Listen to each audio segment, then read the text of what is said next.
E aí, pessoal, mais um vídeo, tá? Estou gravando ainda na mesma sexta-feira, mas agora é de outro assunto. A gente vai falar sobre raízes e multiplicidades no contexto da álgebra. E se der tempo, acho que vai dar, a gente vai acabar vendo umas coisas que lembram muito cálculo, inclusive expansão de Taylor. Como assim? Vamos lá.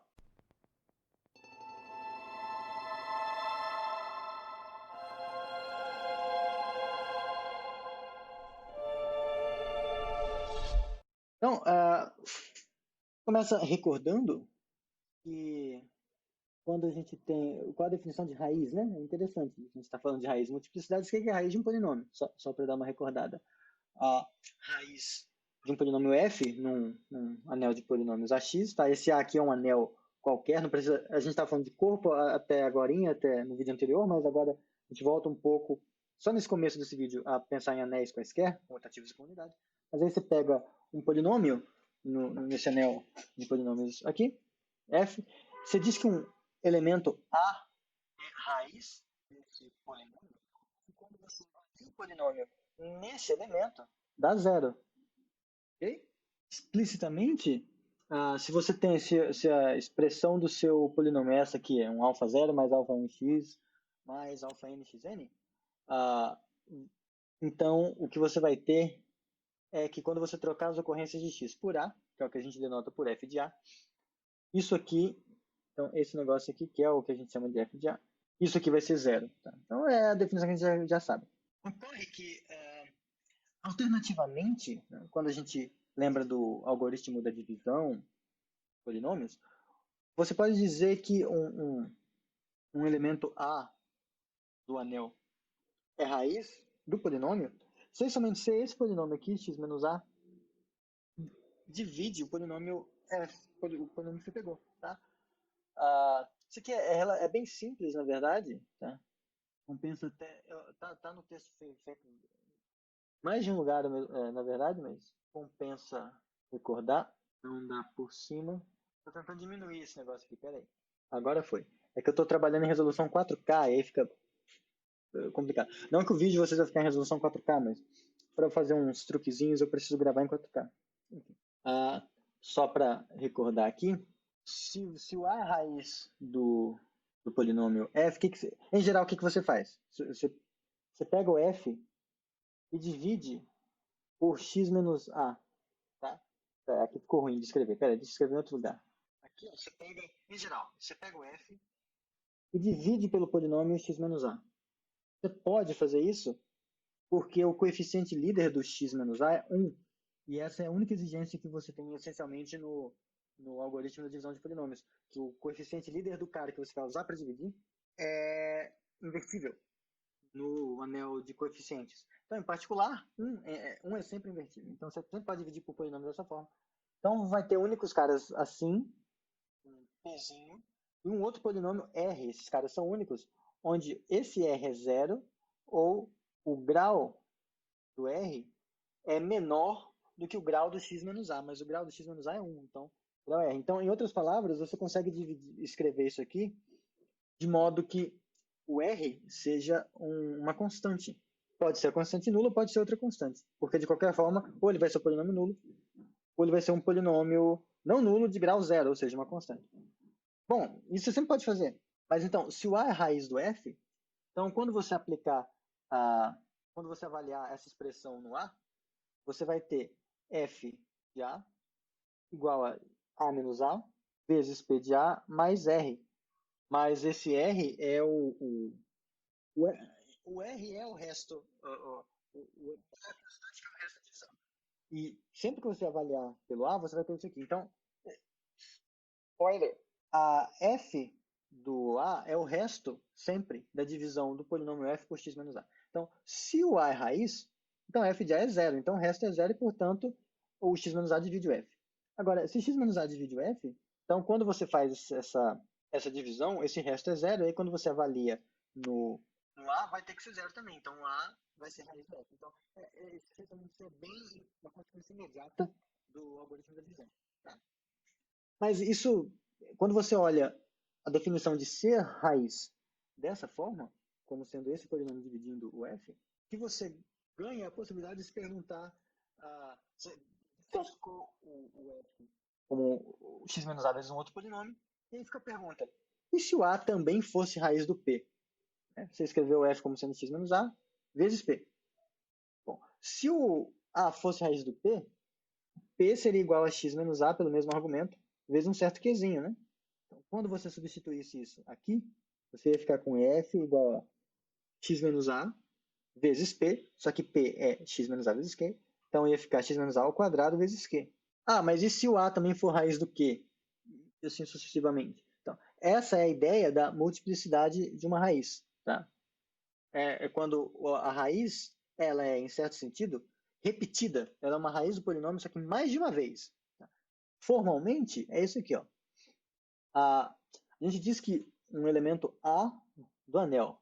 Opa, deixa eu trocar a cor. A gente diz que um elemento A do anel é uma raiz do f de multiplicidade n, onde esse n é um número natural maior do que zero, se o polinômio x menos a elevado a n dividir o f, e o polinômio, só que, apesar disso, o polinômio x menos a elevado a n mais 1 não dividir o f.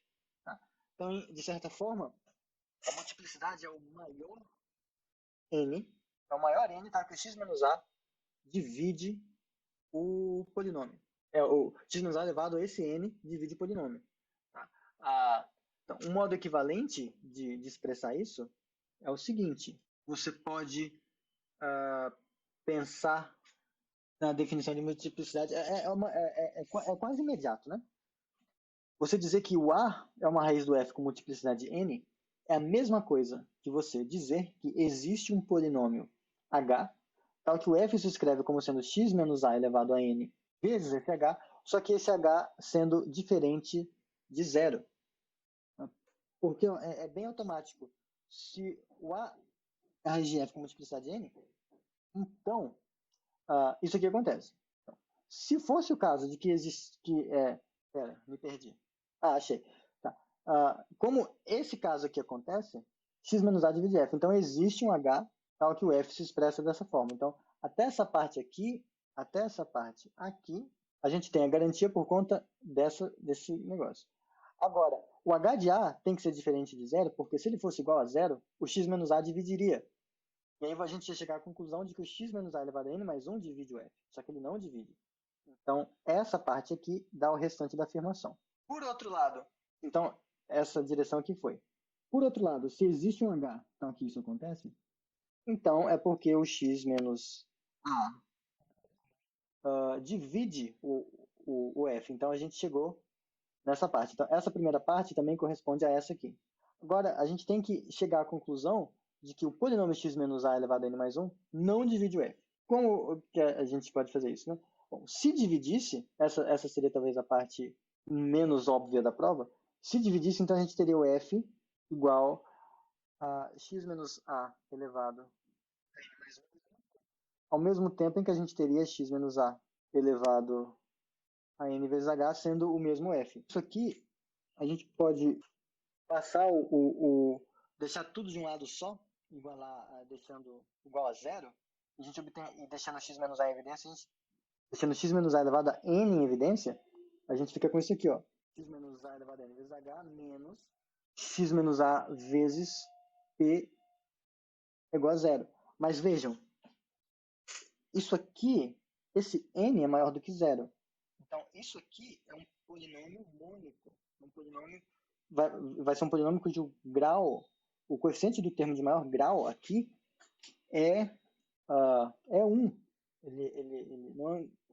Ele é invertível.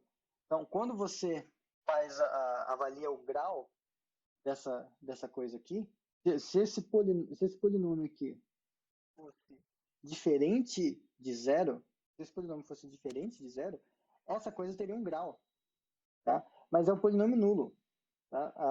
Não tem como... Isso aqui não pode ter um grau, já que é um polinômio nulo. Mas se esse negócio aqui fosse diferente de zero, seria um polinômio nulo desse polinômio aqui, que não tem como examinar, porque o 1 ele não divide zero. Tá? Aqui talvez, só para ficar menos trivial, compensa supor que o anel A é diferente de zero. Mas tirando isso, tirando o caso em que o anel é trivial, você consegue concluir isso, tá? E aí, isso aqui sendo zero, significa que o H é igual a x menos A vezes P. Ou seja, quando você fizer H de A, vai ser A menos A vezes P de A, vai dar zero. Então, você vai negar isso aqui. Portanto, não pode ser o caso de que x menos A elevado a n mais 1 divide P. Então, a gente tem essa segunda parte e, portanto, essas duas coisas são equivalentes. Tá? Pois bem. O problema disso, em certo sentido, é que a gente meio que fica refém de dividir polinômio para determinar a multiplicidade ou não de uma raiz.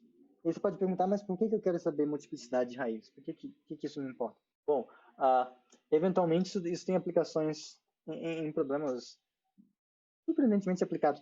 Quando você está em álgebra linear e você quer, por algum motivo, encontrar a forma canônica de Jordan de uma matriz, você calcula o polinômio característico dela, e aí os bloquinhos, o tamanho dos bloquinhos das formas de Jordan, vocês não sabem o que é isso, joga no Google. O tamanho desses bloquinhos vão ter relação com a multiplicidade das raízes, tá? Desse cara. Aí tudo bem, vai ter em álgebra linear você vai ter a multiplicidade algébrica, que é essa aqui, vai ter a multiplicidade geométrica, que é outra coisa. E eu não vou dar spoiler de álgebra linear agora, mas essas coisas são importantes em outros contextos. Então, é importante você ter ferramentas que permitam determinar a multiplicidade de uma raiz. Só que ficar fazendo divisão de polinômio é computacionalmente asqueroso. Mas tem outros jeitos, tá? Por exemplo, usando derivadas. Tá? É meio que surpreendente, mas quando se fala de derivação de derivadas em álgebra, não é exatamente a mesma coisa que derivada em cálculo. Tá? Derivada em cálculo, você define ela por meio de um limite, tá? Epsilons, deltas, aquela coisa toda. Aqui você não tem essa noção.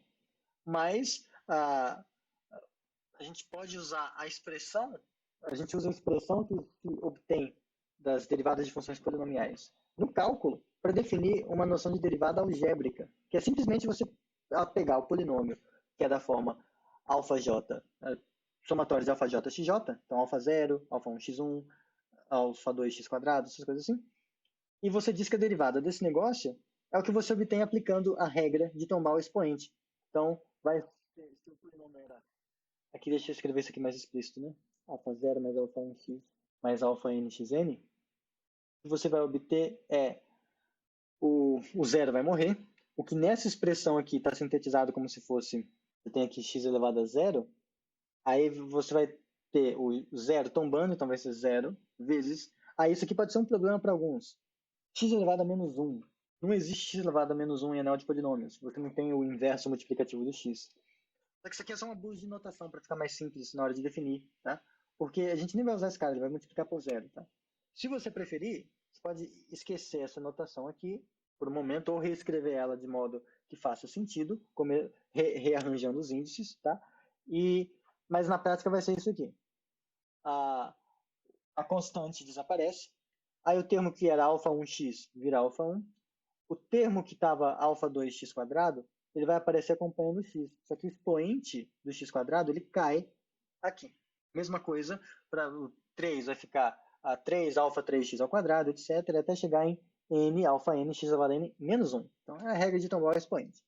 Aí, só cuidado, que aqui, como a gente está no contexto de anéis, esse 2 que aparece aqui multiplicando, esse n que aparece aqui multiplicando, eles são os números naturais interpretados no anel.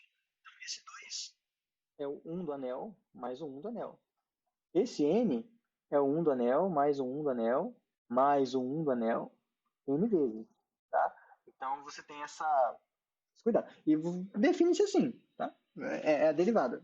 É a derivada de um polinômio no contexto da álgebra 2. Beleza. E daí? Para que serve essa porcaria? Bom, serve para isso aqui. Para esse lema aqui, que eu já vou chegar a ele. Mas se a gente pegar e chamar, por exemplo, a minha cara ficou bem aqui no negócio. Tá menorzinho. Pronto, assim tá bom. Se a gente chamar por del, partial, enfim, como delta, como vocês quiserem, é a função que associa o polinômio f à sua derivada, tá? Não é difícil verificar que quando você faz a derivada de um polinômio constante vai ser zero. se você pegar uma combinação linear de polinômios, então é um escalar, é um elemento do anel, vezes um polinômio, mais um escalar, vezes um polinômio. Deriva isso. Isso vai dar o escalar vezes a derivada do primeiro, mais o escalar vezes a derivada do segundo. Tá? Você dizer que a derivada é linear, ou é alinear. Então, coisas que valem em cálculo.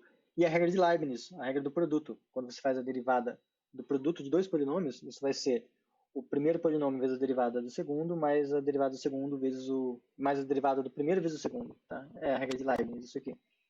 Prova-se pegando dois polinômios e fazendo as contas. No texto eu fiz eu provei esse aqui, tá? Que é o mais chato. Mas, sei lá, vocês estiverem com preguiça, vocês podem simplesmente assumir isso, porque é do cálculo. Mas prova-se, tá? Você prova direitinho, você pega dois polinômios e vai fazendo, aplicando aquelas regras lá. Tá? Não é difícil, no texto está feito, é interessante ver uma vez na vida, assim, essa regra. Tá? Aí, bom, derivada em álgebra, para quê? Para isso aqui, ó. Nesse contexto que a gente está. Um elemento A vai ser o raiz de f com multiplicidade 1, C e somente C.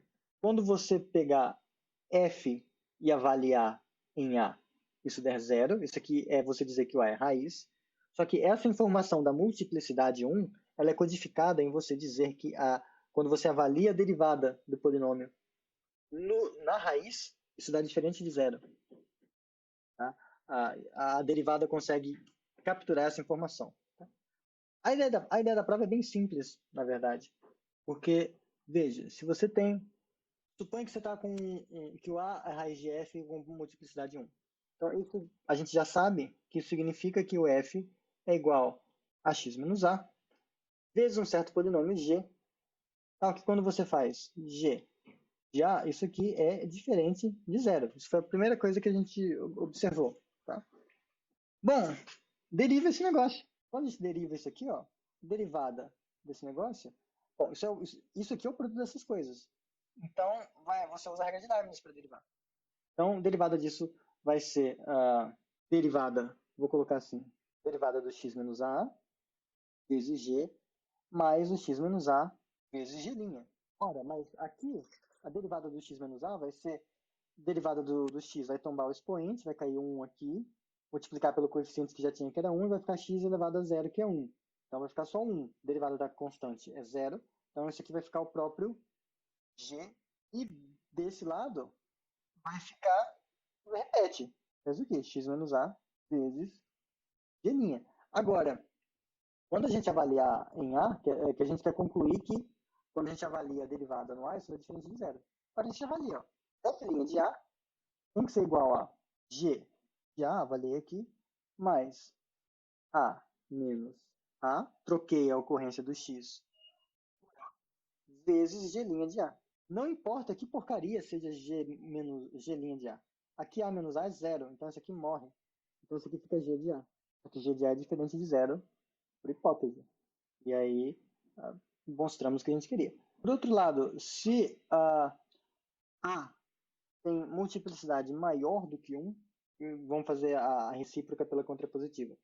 Se a multiplicidade é maior ou igual, é maior do que 1, ou seja, maior ou igual do que 2, então significa que o f se escreve assim, x menos a ao quadrado vezes algum polinômio h. Tá? Daí, quando a gente fizer a derivada, isso aqui vai ficar duas vezes, eu já vou fazer um pouco mais direto, x menos a h, então é a derivada desse vezes esse. E aí é um exercício verificar que meio que a regra da cadeia em algum sentido vale aqui, tá? Tá enunciado na lista de exercícios. Tá? Então, tom do expoente vezes esse negócio aqui, vezes h, mais x menos a ao quadrado vezes h'. Então, quando você avaliar no a, aqui vai ficar duas vezes a menos a vezes h de a. E aqui vai ficar a menos a ao quadrado vezes h' de a. Portanto, morre esse, f' de a é zero. E aí a gente conclui o que a gente queria. Tá? Então, isso é só um um ponto, por assim dizer, do que a derivada realmente detecta, porque aqui multiplicidade é 1. Tá? Você pode pensar, grande porcaria saber se a multiplicidade é 1 ou não. Porque é para os outros casos que fica mais interessante. Mas, de fato, a gente tem isso aqui. Ó. Só que aí você precisa que seja um domínio, característica zero. A gente precisa disso aqui. Que seja um domínio, para valer exatamente dessa forma, que ele tem a característica zero. Sem característica zero, problemas bem ruins, mas que a gente consegue contornar no caso em que a característica do anel em questão é maior do que esse N aqui. Tá? A gente dá para corrigir nesses casos, isso ainda vale. Só que para a gente, que somos mais modestos, a gente fica feliz em provar o caso da característica zero. Tá?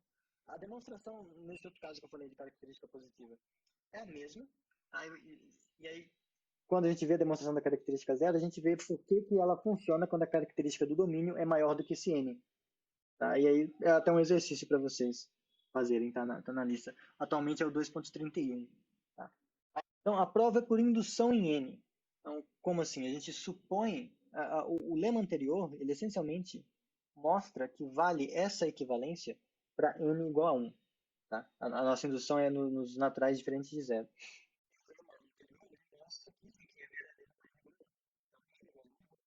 E supondo o resultado verdadeiro para n maior do que 1, a gente prova para o n mais 1. Tá? E assim, a direção D é raiz com multiplicidade n implica que isso aqui acontece? Ela é bem tranquila.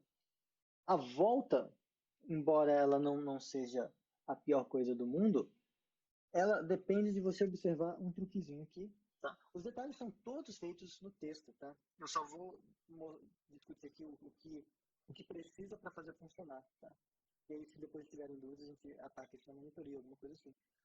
Ó, supõe que você tem o f de x menos d vezes um hzinho.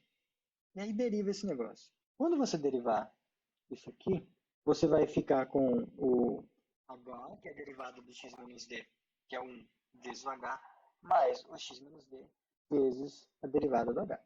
Agora, deriva de novo, porque aqui o negócio é que aparecem as derivadas de ordem superior. Você vai derivando de novo e você vai pegando as multiplicidades. Assim. Essa é a ideia dessa proposição. Quando você deriva de novo, você deriva a derivada, é o f duas linhas, vai ser derivada da soma. Então aqui vai ficar o h' mais a derivada desse produto. A derivada desse produto é a derivada do primeiro, que é 1, vezes o segundo, h', mais x menos d, vezes a derivada do segundo, h duas linhas. Então, isso aqui fica 2 vezes h' mais x menos d, h duas linhas. E aí, se você deriva de novo, o que você vai ter aqui é 3. Vai aparecer 3, h duas linhas, mais x menos d, h três linhas. E procedendo assim sucessivamente, é fácil ver por indução que isso aqui vai valer para qualquer número de derivadas que você faz. E aí, usando essa identidade, mais o fato, e aí é importante, que o cara é um domínio, a característica dele é zero, você consegue concluir a volta de que se isso aqui acontece, então isso aqui acontece. Você mostra que o 2 implica 1, que é a parte mais difícil para você sair da indução. Tá bom? Mas eu não vou fazer em detalhes aqui, porque tem um montão de continha, não é horrível, mas está feito no texto, então não vejo razão para ocupar tempo desse vídeo com isso. Bom, aí agora, só para finalizar esse vídeo, que é um tema que está na ementa, então eu tenho que falar, é sobre a expansão de Taylor. Só que a expansão de Taylor, em certo sentido, ela é só um jeito esperto de você fazer uma mudança de variáveis de um jeito computacional, digamos assim. Porque, em geral, ó, se você pega seu anel A favorito, e considera anel de polinômios com coeficientes nesse anel. Os caras que moram aqui, eles são da forma digamos, um cara que mora aqui é da forma beta 0 mais beta 1 x mais beta nxn, digamos. Um polinômio qualquer. Eventualmente, dependendo do que você quer fazer na sua vida, às vezes você precisa, por algum motivo, escrever isso como se fosse um gama 0 mais um gama 1 x menos um certo alfa mais um gama 2 x menos alfa ao quadrado mais um gama n x menos alfa n, opa, alfa n não, x menos alfa elevado a n. Eventualmente você precisa fazer isso. Costuma-se dizer que você fez uma mudança de variáveis, você trocou o x pelo x menos alfa, tá? E aí, isso é sempre possível você fazer. Você fixou um alfazinho no anel, você consegue fazer isso. Isso é sempre possível, né? Porque eu pego e faço isso aqui, ó. Eu pego e monto o morfismo de anéis que manda o x no x menos alfa. Lembra que a propriedade universal do anel de polinômios, ela diz o seguinte, né? Se você tem um f, deixa eu escrever de outro jeito, peraí. Você tem A um anel, B outro anel. Aí aqui você tem um morfismo de anéis. Deixa eu chamar esse morfismo de anéis com outra letra. Você tem um φ. Aí se você escolhe aqui um certo betil, fixa um betil que mora em B, então você vai ter um único φ maiúsculo, um único morfismo de anéis. Então existe um único φ morfismo de anéis. Eu não sei escrever, pera. Morfismo de anéis. Dado a x por b, tal que quando você faz φ de um polinômio constante, isso é igual à própria f do A, e quando você faz a φ, f não, né, φzinha, a φzão do A é a φzinha do A, é essa φzinha, e quando você faz a φ do x, da indeterminada x, isso aqui dá o betil que você fixou. É a avaliação, é o morfismo de avaliação. Aí, então, explicitando mais uma vez, ele vai pegar um certo alfa, deixa eu usar outra letra, ele vai pegar um certo R I, XI, que mora aqui dentro, tá? E vai mandar esse negócio na soma dos φ de RI, betil elevado a I com I menor ou igual que N. Ele aplica a φzinha nos coeficientes e troca os x's pelos betils. Isso. Então, no caso aqui da mudança de variáveis, a gente faz AX como sendo B. Então, o nosso anel B aqui vai ser o próprio AX. E o betil vai ser igual ao x menos alfa. Então, você vai ter um único morfismo de anéis que sai que pega o x e manda no x alfa. Você pode fazer isso. Aí, o pulo do gato é observar que isso aqui vai ser um isomorfismo, porque se você fizer o morfismo na direção oposta, você pegar o cara, então vou chamar isso aqui de cisão, vou chamar isso aqui de cisão. Esse cara pega x e manda em x mais alfa. Quando a gente compõe esse com esse, o x vai no x menos alfa e depois vai no x menos alfa mais alfa. Então, você vai cancelar os alfas e no final você vai ter pegado o x e mandado no x. Mas a identidade é o único morfismo de anéis que pode fazer isso. Então, essa composta vai ser a identidade. Se você fizer do outro jeito também. Então, a conclusão única é que esse morfismo φ é um isomorfismo. Em particular, se você pega esse polinômio aqui, é claro que precisa ter algum polinômio aqui dentro que quando você aplica essa mudança de variáveis vai dar ele. E aí, bom, beleza, você mostrou que existe, né? Então, você sempre consegue, é sempre possível fazer uma mudança de variáveis. Você tem esse direito demonstrado aqui. Agora, a questão é, como na prática, como você vai determinar quem são esses gama 2 até gama n? Como que você vai determinar qual é o coeficiente que você troca e faz dar certo? Esse é o pulo do gato. E aí, a expansão de Taylor é um jeito que permite para a gente fazer isso quando a gente está num corpo de característica zero. Tá? Porque agora então, dado um F, a gente já sabe que existem os coeficientes, então deixa eu trocar aqui, então suponha, né, colocar as hipóteses, né? Suponha K um corpo com característica zero, tá? E é essa hipótese que a gente precisa, o corpo tem que ter característica zero. Então, ó, dado um F que pertence ao K de X e um alfa que pertence ao K, então o argumento anterior já nos mostra que existem gama zero até gama n, e aqui eu estou supondo que o grau do f é n, tá? Para dizer isso, tais que o f ele é igual ao gama zero mais gama 1 de x, x menos alfa mais gama n, x menos alfa elevado a n. A gente já sabe que esses caras existem porque é a mudança de variáveis. Agora, para determinar isso aqui, o que a gente faz? Primeiro, ó, vamos avaliar f em alfa. Quando a gente avaliar f em alfa, aqui, então, todas as ocorrências de x vão ser trocadas por alfa. Então, aqui ó, vai ficar alfa menos alfa, aqui na reticência vai ficar alfa menos alfa ao quadrado, mais alfa menos alfa ao cubo, multiplicando pelos gamas correspondentes, até aqui, alfa menos alfa elevado a n. Então, tudo isso aqui morre e sobra só o gama zero, que era o termo que não tinha x nenhum.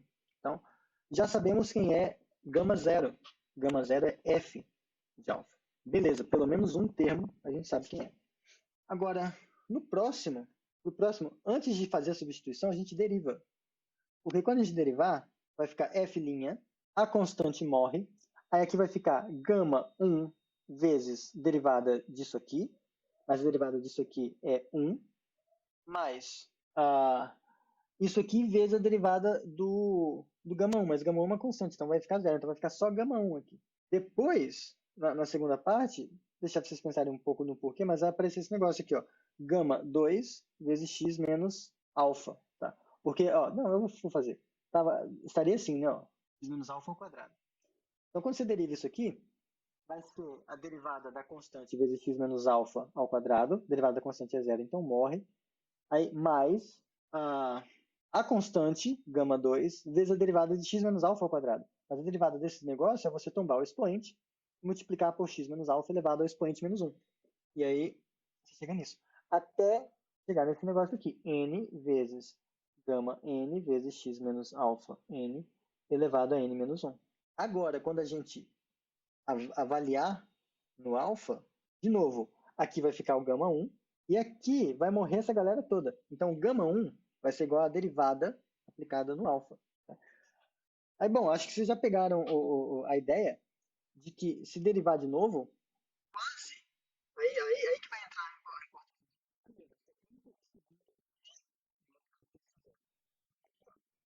não vou fazer, mas vocês vão perceber. Deixa só eu copiar essa expressão. Daqui, pessoal, quando a gente deriva de novo, faz a f duas linhas, esse cara morre. Aí aqui, de novo, vai ficar a derivada da constante, que é zero, vezes isso, mais a derivada disso aqui, desse negócio aqui, que é 1, vezes, olha só, 2, gama 2. Aí depois vai ficar 2 vezes 3, gama 3 vezes x menos alfa, até chegar em n menos 1 vezes n vezes x menos alfa elevado a n menos 2, tá? Procedendo analogamente. Agora, se você avalia no alfa, esses aqui vão morrer e o que vai sobrar para você é o 2 gama 2. Agora, veja, por que é importante ser um corpo? Você quer que seja um corpo para que você tenha certeza de que aqui você vai conseguir isolar o gama 2. Porque, lembra, esse 2 não é o 2. Esse cara é um elemento do corpo, é o 1 do corpo mais o 1 do corpo. Tá?